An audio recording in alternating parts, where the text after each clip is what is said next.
Hello, everybody. Welcome back to the channel that takes you deep inside the San Francisco 49ers. I am your host, Jack Hammer. I am here at Levi Stadium. Day 4 of 49ers training camp taking place here today. It was a quicker practice. It was a Sunday. Today, the other cool part about today is it was the final day of training camp without the pads on. That's right. Tomorrow, the 49ers will be on the field with pads on, the first padded practice, and that's really when training camp really starts to rev up. Today was an interesting practice. It was a little bit shorter. Practice started about 10:25. Usually they've been going to about 12 o'clock, a little after 12 o'clock today. I got done a little bit before noon, about 11:50 it wrapped up. I would say the other part about today's practice that was interesting is they got into the red zone, so we saw them work some red zone drills, some red zone offense today for the first time. So we're getting to see them get into a little bit more of the, defined situational type of things, right?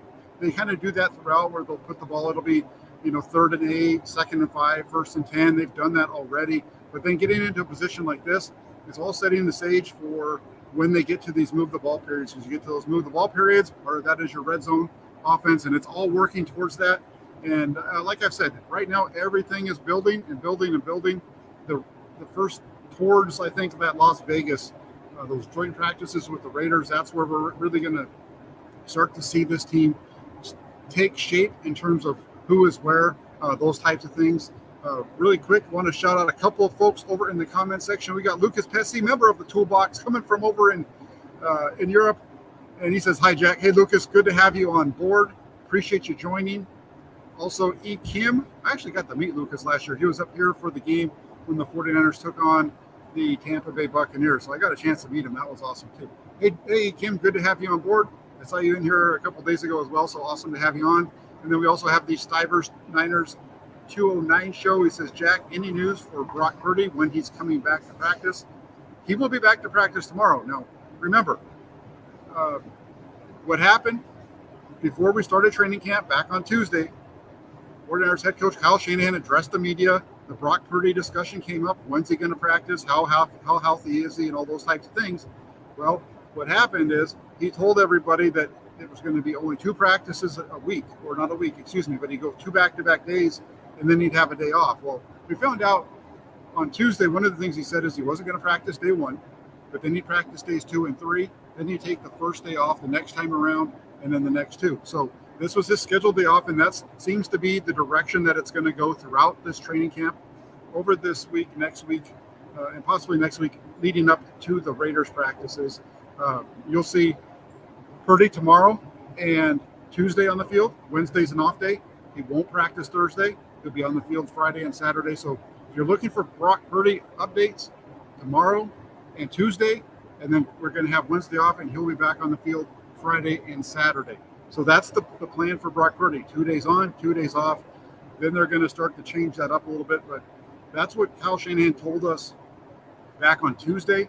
He reaffirmed that again today after practice. That is the plan with Brock Purdy. He was here today. Brock Purdy was on the field. Got to see him running some sprints, getting his cardio in, doing some leg work type of stuff, field drills. But in terms of throwing, none of that today, at least in front of us. I'm sure he'll be a part of the walkthrough practice that the 49ers have later on today. Might even be taking place at this point. So Mitchell says, Lombardi and Kruger get different stats. How will Jack do? Hey, I got the right stats. I don't know about Lombardi. I don't know about this Lombardi and Kruger guy. No, I'm just kidding. David's a good guy. Same with Larry. I'll get to my numbers here in a second. Let's just jump into it. We also have Casey who says, hello, Hammer. Hey, Casey, let's get this going. Let's talk about it. Let's look at the 49ers quarterback stuff, and we're going to start with Sam Darnold. And I'm starting with Sam Darnold because I think he had the best day out of the quarterbacks today. Still splitting reps between the first team and the second team with Trey Lance. He looked sharp today. He was 8 of 10. He had 3 touchdowns on the day. Now, remember, they had the red zone period, so you're going to see more touchdowns in that area. But he also had another one from the middle of the field. You look at it, the first throw of the day, he had a nice little check down completion. Then you get down into the red zone, that first red zone period, and working with the starting offense against the 49ers starting defense. Now, Charvarius Ward was out today with an adductor strain, but he was working against the rest of that 49ers starting defense. And during a 4-play series, he completed 3 of 4 with 2 touchdowns. First play, found Brandon Ayuk on a slant from 15 yards out for a touchdown. It was just a dart. Ayuk got open on the slant, put it right on the money, didn't have to break stride, really nice. He completed a little screen out to the right side to Elijah Mitchell. Then he tried to go to George Kittle in the flat. That's the incompletion. Really good coverage by Fred Warner to get that ball and help force the incompletion there. And then you finish off the series with another touchdown throw to Brandon Ayuk. Now, this is one of those touchdowns, though, where, we talk about camp stats and we talk about different things. If this was a regular season game, I wouldn't get into this. But because we're looking at player evaluation and the way that I think things will be discussed after practice, like in the film room, we got to talk about this second one because we're down in the end zone. I'm standing right behind the left corner of the end zone. Darnold drops back to pass. He's looking to his left side. Tate Martin is all alone in the back left corner of the end zone. He is open for a touchdown. Darnold doesn't see him, has to end up taking off to his right. And as he's running to his right, he finds Ayuk along the goal line and the right side for the touchdown. Like I said, it looks good on the stat sheet, but when the quarterback hits that back foot and he's got a guy open, like Sam Darnold had on this particular play, that ball needs to come out. Hit that guy in the back corner of the end zone. Make it a touchdown. Don't make it hard on yourself where you got to start scrambling, running around, and make a crazy kind of play. That's similar to some of the things we saw with Brock Purdy last year, and some of the things that Brock Purdy's talked about, where you go back to like the Raider game, for example, and there's a touchdown where Brock Purdy bails out to his left and he throws a touchdown to George Kittle. Well, he actually, on that throw, Brock Purdy had Juwan Jennings open right away for a touchdown on the right side. He missed it. Didn't see it. But that's kind of like this one with Sam Darnold today. He had a guy open, didn't see it, still makes a really nice play, so that's good. It's good that you make a good play, but it's bad that you missed the easy throw. If that makes sense. I wanted to try to give you guys a better picture of the entire process that Sam Darnold had today. Again, 8 of 10 overall, not bad. 2 of those touchdowns in the red zone, though, working with the first team offense against that first team defense. Opened the second team session with a couple of darts over the middle of the Brandon Ayuk. First one a little bit shorter, just boom, nailed it to him, and then he came off of that one. The next play was over the middle again, right between the linebackers, zips it into him, and Ayuk goes untouched across the field, up the right sideline in for a 50-yard touchdown. I usually don't give touchdowns like in the middle of the field type of plays like that unless it's clear that it was going to be a touchdown. This was one of those. It was clear that it was going to be a touchdown. The next play, another big play. Very similar play to the one that they just ran before, except for this time, instead of it being Brandon Ayuk, they decided to get Deebo Samuel involved. And Deebo Samuel, it's good to see him catch some of these passes a little bit further down the field instead of catching everything around the line of scrimmage. Something that they've been trying to work on this training camp, and that was a really nice one there over the middle to Deebo Samuel for a nice gain. So overall, again, like I said, a good day for Sam Darnold. 8 of 10 coming off of a decent day. Over the last couple of days, he's, I think, 13 of 16 or somewhere in that ballpark. Overall, I think he was 5 of. Hold on, let me look up the numbers. I apologize. I should have known this before I opened my mouth. But on the last practice, he was 3 of 6, so that makes him 11 of 16 over his last 2 practices. So not a bad deal for Sam Darnold over these last couple of days as his quarterback competition starts to heat up. Let me check really quick if there's any questions in the comment section before I move on. You guys can do me a favor too. Hit that like button. Make sure you're hitting that like button too, and we'll go from there. Bomber T says, it sounds like Darnold improves with each practice. Is that the case, Jack?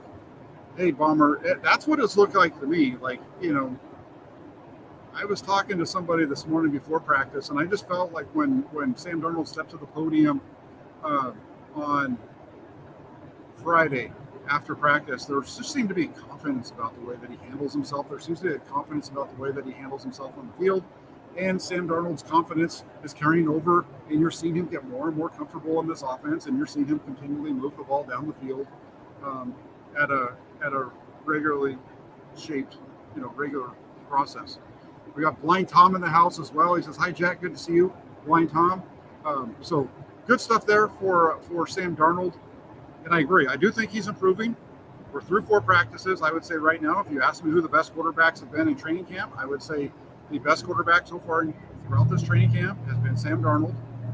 I feel like Trey Lance and Brock Purdy have been fairly similar, right? I know Brock Purdy's coming off of an injury. I expect him to figure it out at a rapid pace, but he didn't look all that great the first practice. Looked a little bit better in the second one. So if we're keeping it, 100% honest, it's Sam Darnold number 1, Purdy and Lance at 2, and then you have Brandon Allen, who had a good day today, and we'll get to Brandon Allen here in a minute. But I wanted to get that out a little early. Definitely think that Sam Darnold was the best quarterback on the field today. And then Trey Lance. It wasn't a bad day for Trey Lance either. He opened up the practice today with one of his best throws of training camp so far. Play action, has George Kittle running down the left sideline off of a wheel route, and he threads the ball in between a couple of defenders for a big gain. That was a really nice opening throw for Trey Lance. Then you go from there, you move down into the red zone, and he had a strong red zone session. I felt he started that off from a first throwing with a check down to Ty Davis-Price. Then the next one was a strike to Chris Conley. Conley's running a little slant. He's on the inside receiver from the inside position, running a slant over the middle. Nice ball from Trey Lance to put it on him. It would have been a touchdown except for rookie safety Jair Brown was right there. I don't give him credit for a touchdown there because Jair Brown and another safety both had him. There was no way that if this was a game, they get him tackled at the 2-yard line. I just don't think that was a touchdown on that one. But a really nice ball from Trey Lance. And then you get to the last play, wraps up that session by showing off his athleticism. You get some quick pressure from the right side, forces him to scramble out to the left, and Lance shows that athleticism that we all saw from him during his time at North Dakota State. We've seen here with the 49ers. Gets out of the pocket, takes off to the left side, and beats the defense to the left front corner of the end zone for the touchdown. Really nice play from Trey Lance. So, you look at it, and it was a pretty good start for Lance to begin with. Touchdown, nice plays, getting the ball out on time. It was all good. Then you get to, there's a special teams break, and then you get to the second team session, and it got a little bit out of sorts for him to start with.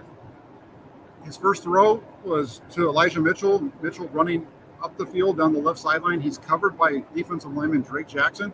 Good coverage by Jackson. The throw comes out of Lance's hands a little funny and ends up hitting Jackson in the back for an incompletion. Jackson, if he had been able to turn around, if it was a linebacker, that might have been an interception, but it's Drake Jackson. The ball bounces off his back. He's running as hard as he can just to keep up with the running back, right? But the fact that Drake Jackson's running strike for strike, we'll get to that in a minute.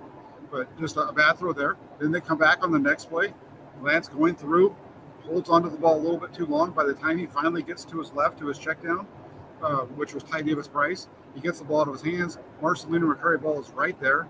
If this was a game, Marcelino McCurry ball absolutely blows up Ty Davis-Price. He was right there, and they're about 4 yards in the backfield. That would have been one of those type of plays. Just didn't see anything downfield. From our vantage point, it's hard to kind of see if there was somebody that he should have gone, where he should have gone with the ball. But getting to the check down just seemed like it took so long, and that's part of the reason why McCurry ball was right on top. But the cool part about it is they go from there and they get down into the red zone. You get down into that red zone area, and Lance bounces back there. He just throws a dart, a laser over the middle to Chris Conley for a touchdown from about 15 yards out for his as well. Just a really nice ball. Hit him right in stride, and he just walks it in for the touchdown. So really nice there. Lance finishing out his day overall, 5 of 8, all team drills. So, we looked at the numbers, just looking at the numbers. We talked about it before. So for Trey Lance, over his last 2 practices, 18 drills, the 5 of 8, he was 2 of 5 the last practice. So that means he's 7 of 15 over his last 2 practices. And there's, as I mentioned, there's a little bit of separation going. There seems to be some discussion going on too regarding who they're playing with and all that kind of stuff. And I'll say this, there's so much discussion trying to make sure that both these quarterbacks maybe one of these quarterbacks is looking better than the other. But you got to remember, last year you had Brock Purdy make the roster despite having half as many reps as everybody else. And it's all about making the most of your opportunities. And right now, Trey Lance today, I felt like he did a better job of that than he had in the last couple of days. And right now, over these last couple of practices, Sam Darnold has done a much better job of it. And then when you get to the other quarterback that was out there today, remember, no Brock Purdy, Brandon Allen, he took all of the reps with the third team. His first throw was a really nice downfield completion off of play action to Isaiah Winstead. Winstead running an over route off of play action. It's one of those downfield throws outside the numbers or off to the side a little bit, not necessarily outside the numbers, but off between the between the hash and the numbers, sometimes outside the numbers. It's right around that area, but it's a really nice ball from Allen to Winstead to get the first down. Then they got down into the red zone, and he had a couple of options there, opportunities down in the red zone. On the first one, it was a really nice play. It was he threw a touchdown pass to Brandon Ayuk. Remember, I told you Brandon Ayuk had a bunch of catches today. He had 3 touchdown receptions from Sam Darnold. But he also gets a touchdown here from Brandon Allen, and this was just a really nice throw. Like I said, Ayuk running a little slant over the middle. Jalen Graham, the rookie linebacker, has really good coverage on him, and that ball goes right over his shoulder. He's running like this in coverage, and the ball just comes right here, right past his helmet, over his shoulder, into the hands of Brandon Ayuk for a touchdown. That was just a fantastic throw. And then you come back from that, and Allen throws another touchdown. This one, I had given Bravery and McLeod the credit for the touchdown. I was told that it might have been Isaiah Winstead. Either way, whether it's Bravery McLeod or Isaiah Winstead, that's not what really matters when it comes to this touchdown play. On this play, the ball snap, it's low, hits the ground. He's got to reach down, picks it up, has the presence of mind to spin out, gets to his right side, and he finds the receiver in the front corner of the end zone. Touchdown 49ers. A really nice play, especially considering the bad snap and all those kind of things. Again, that's an example of a player just getting out and making a play, making the most of an opportunity. It was a bad snap. He could have very easily just picked it up and thrown the ball out of bounds, but instead he makes the completion and they get a touchdown.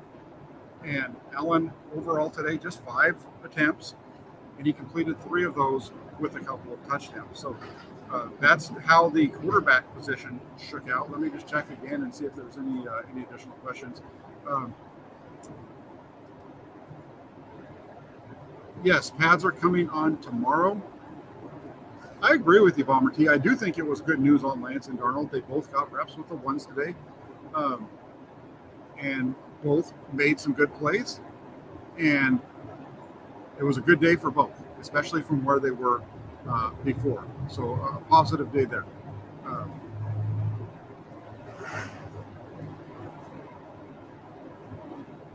Mitchell says that you can't afford a $9 million third stringer. Well, you actually can. You can afford a $9 million third stringer this year. 49ers have the money. We're supposed to be meeting tomorrow morning with 49ers general manager John Lynch, so we'll see what he has to say. Maybe something around a certain defensive player who hasn't signed an extension yet and hasn't shown up to camp. So we'll see. We'll find out what tomorrow brings. But there might be some Nicky Bosa news tomorrow around 49ers. We're going to get some kind of news around it because we're going to be talking with John Lynch tomorrow morning, and it's either going to be positive on Nick Bosa or we're going to find out that they're still talking. We'll get an update for you on Nick Bosa tomorrow. Now, other things that stood out. We're going to work our way through the roster. We're going to look at the wide receivers next. Brandon Ayuk, he's just been outstanding. Brandon Ayuk was outstanding throughout the offseason program. Deebo Samuel said, you can't guard that guy in a phone booth right now. That was the comment that Ayuk made about, or Samuel made about Ayuk during the offseason workouts during the spring. Well, today, Ayuk, 4 touchdowns, including that 50-yard catch and run that we talked about. 3 of those from Sam Darnold, 1 from Brandon Allen. Brandon Ayuk looking really sharp right now. I hope if he can continue this going, it's going to be a really nice season for Brandon Ayuk, especially if you're a fantasy football team owner out there. Deebo Samuel came into this camp much better shape than he did last year. Today, we got to see a couple of things from him. We saw a nice grab over the middle and the throw from Sam Darnold. Then we also got to see him make a nice little catch on the right side of the screen. And then, you know what Deebo Samuel can do once he gets the ball in his hands, and he did that today with a nice run up the right sideline. So that was a positive. Chris Conley, another good day for him. The veteran receiver made his presence felt with a couple of nice grabs on throws from Trey Lance in the red zone. The first one just stopped just short of the goal line. The second one, that touchdown. So a good day for Chris Conley, kind of stepping up and putting some pressure on guys like Danny Gray and Ronnie Bell. I haven't seen really Ronnie Bell hasn't done much of anything at all. So Chris Conley making his presence felt. George Kittle, it's been a quiet start to camp for Kittle. I talked about the drop that he had on Friday on the throw from Brock Purdy today. like I said, he opened up the team session with that really nice grab down the left sideline from Trey Lance. So he really made his presence felt finally. So a good deal there with George Kittle. So all in all, you look at those were the guys that stood out from when it comes to the wide receiver room around the 49ers.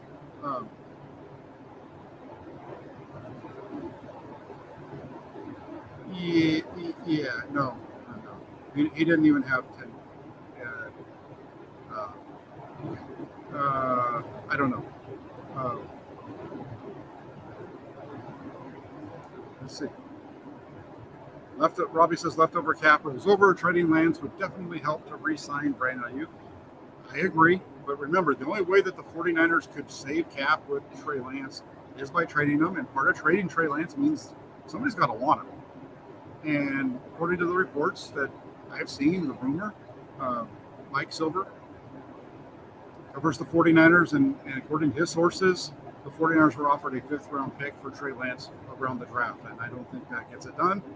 And I'm not sure if that's going to go up unless a quarterback around the league gets injured. So I wouldn't expect to see Lance. I think it's going to be tough for the 49ers to trade Lance. So we'll see if it even gets to that. I think for the 49ers this year to put the best team on the field, have the best group out there, it's Brock Purdy, Trey Lance, and Sam Darnold. Some way figuring out how to keep Brandon Allen around on the practice squad. But we'll see how that works out as it goes through. If you guys can do me a favor, also hit that like button if you could. I'd really appreciate that as we go through this. Also, let's take a look at the running backs. Ty Davis-Price, I wanted to shout him out. He continues to impress. The second running back is off to a start strong in camp here. He was shouted out today by Kyle Shanahan for coming in more prepared, looking stronger, having a better understanding of the 49ers offense. That shows out in a couple of different ways. One, the passes that he's catching. Today he had a couple catches from Trey Lance. It also shows in his running when he's able. You're seeing him not run into the back of offensive linemen anymore. You're seeing him understand the offense. You're seeing him get better. His cuts are a little bit quicker, a little bit more on time. He's always had that cut ability, but now we're seeing it earlier on, and he's making it look much better. So Ty Davis-Price looking really good out of the backfield. Jordan Mason put the ball on the ground today. That's not something that you can do at all. The defense actually recovered that, so it was a turnover. There was an outside run to the left that he cut up. It looked like he was going to gain a couple of yards, and next thing you know, the ball's on the ground in the hands of the defense. And you can't have that, and Jordan Mason has now dropped the ball a couple of times over the first 4 days of training camp. Before I jump off of the offense, we're going to go over to the defense. But before I do, if you have any questions, if you want to hear about the defense, let me know. Or excuse me, the offense will let me know.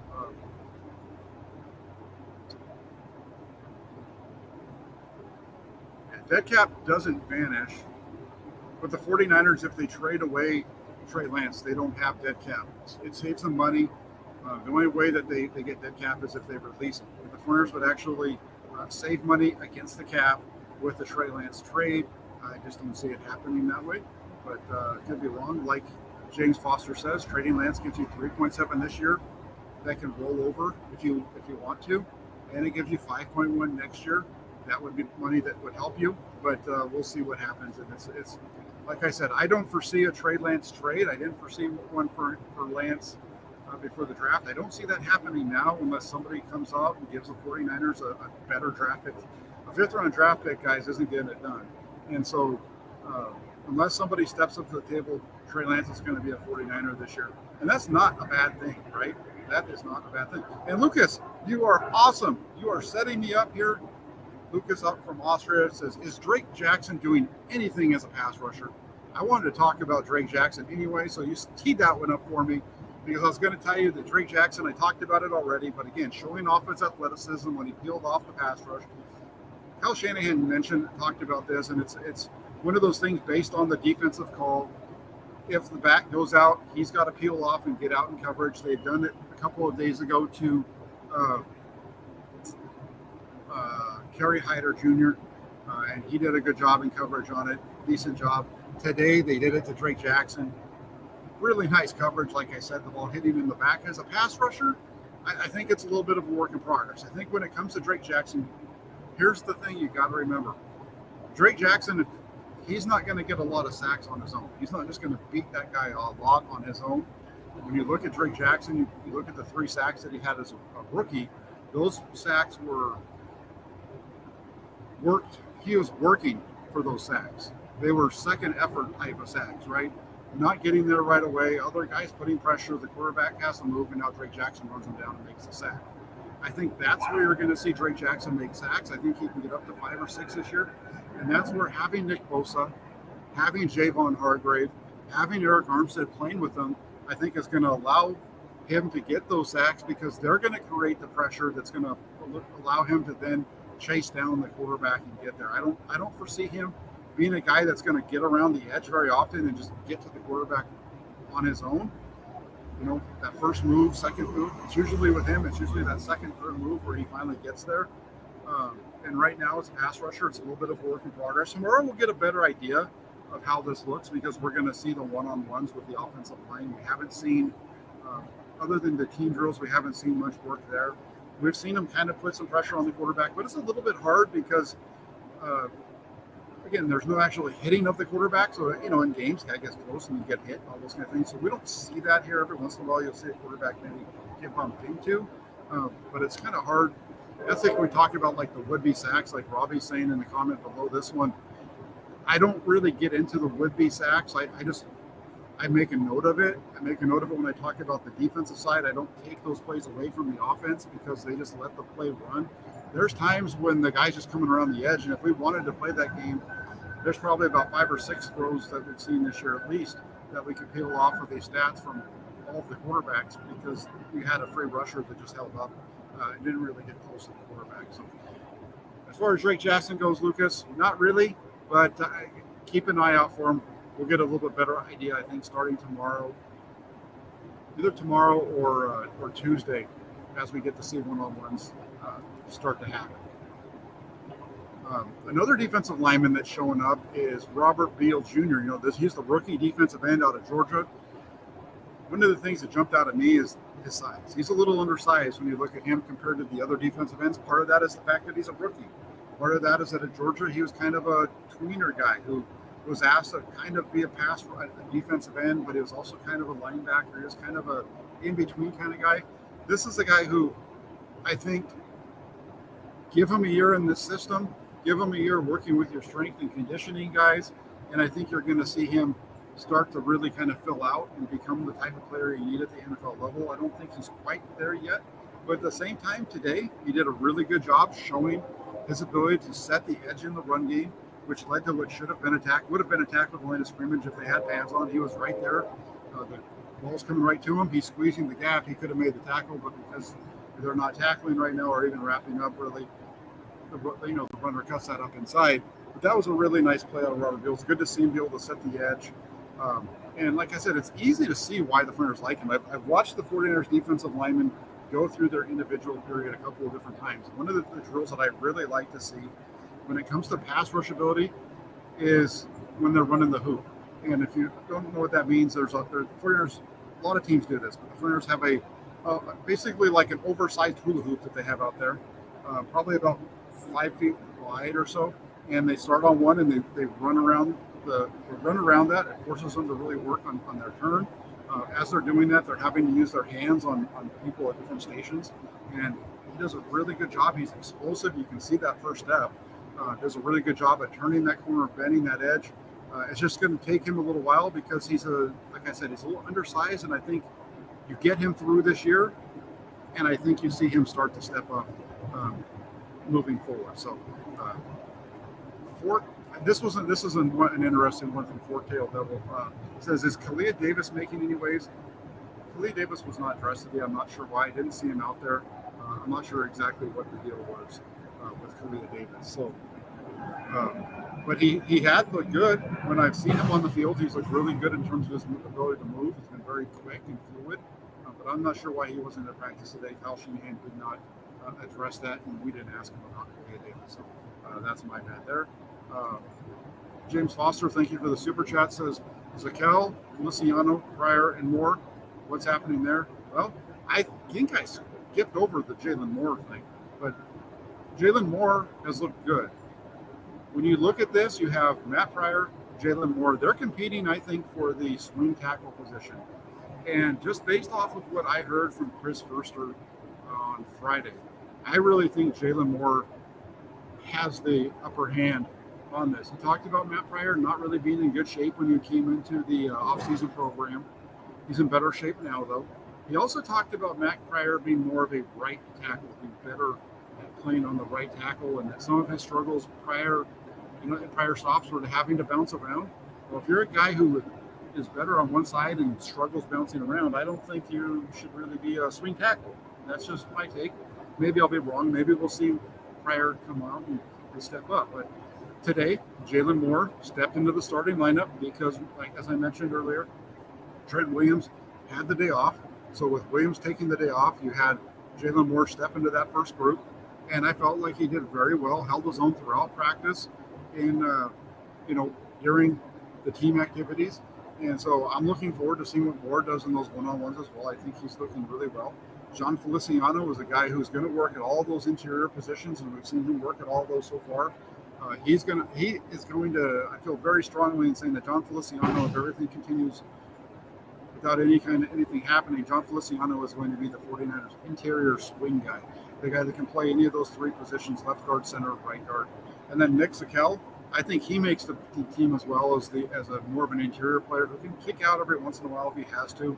But the Flyers envision Zakelj as being more of a interior guard type of player. And when you look at these four names that James put up here, Zakelj, Feliciano, and Moore, if you were asking me today to build out a 53-man roster, ask me who the three offensive linemen are behind the starters, I would say it's Zakelj, Feliciano, not necessarily in that order. But I think that's how it's going to play out. I think that's a great question, and I think I skipped over the Jalen Moore one that we were talking about on the skill position guys. Let's keep it on that defensive line, though. We were talking about Robert Beal Jr. Also, got to talk about Spencer Wege. This is the undrafted rookie free agent, and this guy just continues to impress. He's an undrafted rookie free agent. Every time he gets on the field, it just seems like he's making something happen. Today, he broke through, got pressure on Trey Lance during the red zone, flushed the quarterback out of the pocket. This happened to be the play that he scrambles for a touchdown. But the thing is that Wege got the pressure in the beginning, got around, got up in there. He's playing on the interior of the defensive line. Used to play on the edge in North Dakota State, but this is a guy that I really like. I think there's a lot of explosiveness here. And I'm not sure if he's going to make the 53-man roster, but I really see him ending up on the 49ers, either on the 53 or on the practice squad when this thing all comes to an end. Marcelino McCray-Ball, linebacker, really starting to step up. We talked about it today. He had that one play on the throw from Trey Lance out to Ty Davis-Price where he was able to, should have been a big collision. But he's very impressive working with the various different groups. Sometimes moving up, sometimes moving down. But he's a guy who Marcelino McCray-Ball, I think, is putting a lot of pressure. It's going to put a lot of pressure on the 49ers in terms of which defensive players, in terms of the linebackers that they end up keeping.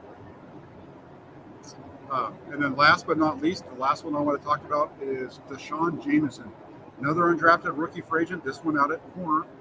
And Jameson out of Texas. He actually drew praise from Brandon Ayuk today after practice. Ayuk was speaking to the media at the podium. He talked about how well Deshaun Jameson has played to this point. And the thing with Jameson is he's just always been around the ball. You saw a progression for him throughout the offseason program, throughout OTAs. We got the mini camp, and mini camp, all of a sudden, he's all over the receivers, all over the time the ball is there. We saw Jameson. That's continued on now in the training camp. And, getting shouted out by Brandon Ayuk for that ability to always be sticky in coverage and be right there. When you have one of the 49ers' top receivers saying that about you, that carries some weight, especially for me. I've been high on him already, so I thank Brandon Ayuk for seconding my opinion of Deshaun Jameson on that one. So that's it. That's the show. Unless you guys have questions, I'll answer them. I got a couple more minutes. I can stick around if you guys have questions. Otherwise, we'll end it. But again, the quarterback situation, 8 of 10 today for Sam Darnold. Good day. I feel like Sam Darnold is starting to create some separation in that quarterback competition for the number 2 quarterback. Trey Lance today, 5 of 8, 1 passing touchdown, 1 running touchdown. Much better day today after a couple of 2 and 5 days coming back from that to be 5 and 8 today. over 500 at least. So not bad there. A good day for Trey Lance. Brandon Allen also today with a couple of touchdowns, just 3 of 5 on his attempts. The 49ers will get Brock Purdy back at practice tomorrow, and we'll see how that goes. And again, depending on Brock Purdy's progression and depending on how the other quarterbacks play out, this whole quarterback thing could be a little bit different. And Stivers, 2 Niners, I see your comment. I will definitely, I had a conversation with one of those gentlemen today, and I'll be talking to the one soon because I definitely need to get back a hold of Rob and see how things are going. It's been a little while. That's my fault. Lucas Jameson is playing on the outside. He is on the outside corner. That's where he's been so far. Also seen him catching some punts and things like that. I know he did that in college as well. So good stuff all around. But that's it, everybody. Thank you so much for taking the time to tune in. If you guys could do me a favor, please hit that like button. And then once you hit that like button, also make sure you subscribe to the channel if you haven't already done so. And once you hit the subscribe button, also turn your notifications. These post-practice shows are always going to be at a little bit of a different time. So want to make sure that you don't miss it. Hey, and then here's the thing. If you're watching this now and you do miss the show, the cool part is that it's recorded. You can always go back and watch the part that you missed or watch the whole thing all over again, whatever you want to do. Longtime Niner fan asking what time practice starts tomorrow. 10:25. We'll be going full pads here in Santa Clara. 9:15, John Lynch will be talking to the media. We'll see if it has anything to do with Nick Bosa. We know for sure there's going to be at least some questions around Nick Bosa if it's not the 49ers making an announcement there. So again, thanks everybody for watching. Thanks for tuning in. Hit the like button, hit the subscribe button, turn your notifications on. Keep it locked in right here to 49ers, Inside the 49ers with Jack Hammer, for all of your breaking 49ers news and training camp updates. Have a great day, everybody. We'll talk to you soon. Take care, everyone.